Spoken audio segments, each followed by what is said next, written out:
జరిగింది.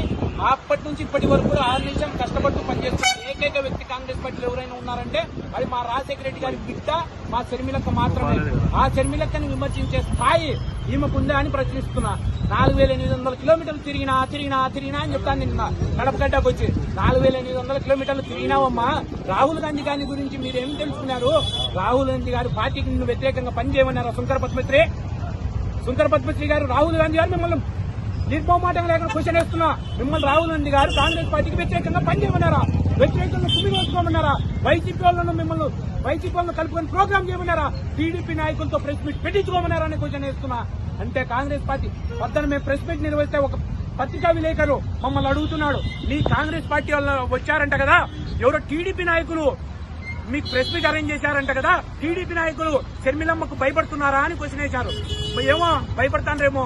Last time Vizag steel plant జరిగేటప్పుడు ఇదే విధంగా ఒక ప్రోగ్రాం చేశారు. అక్క షర్మిలారెడ్డి గారు ఆమరణ నిరాహార దీక్షకు ఎక్కడ కూర్చుంటుందో, ఎక్కడ కాంగ్రెస్ పార్టీకి మైలేజ్ వస్తుందో, ఎక్కడ షర్మిలారెడ్డి నాయకత్వం బలపడి ఈ ఆంధ్రప్రదేశ్ లో ఎమ్మెల్యేలుగా ఎంపీలుగా గెలుస్తారని భయపడి కూటమి నాయకులు ఏమన్నా పంపించారో నాకు అర్థం కావడంలా.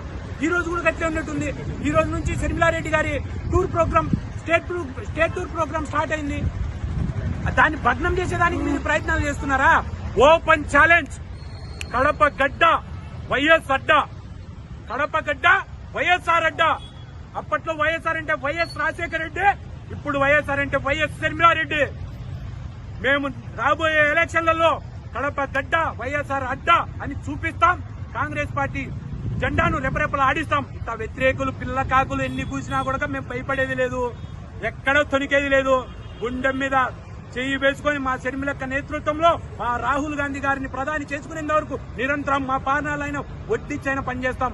వీళ్ళ మాదిరి పార్టీలకు అమ్మడపోయి పార్టీల తొత్తులు పెట్టుకుని 500, 600 ఇచ్చుకొని మనుషులను పిలిపించుకొని ప్రెస్ మీట్లు పెట్టే తత్వం కాంగ్రెస్ పార్టీది కాదని వివరిస్తున్న శంకర్ పద్మశ్రీ గారు, నోరు జాగ్రత్త, తస్మాత్ జాగ్రత్త.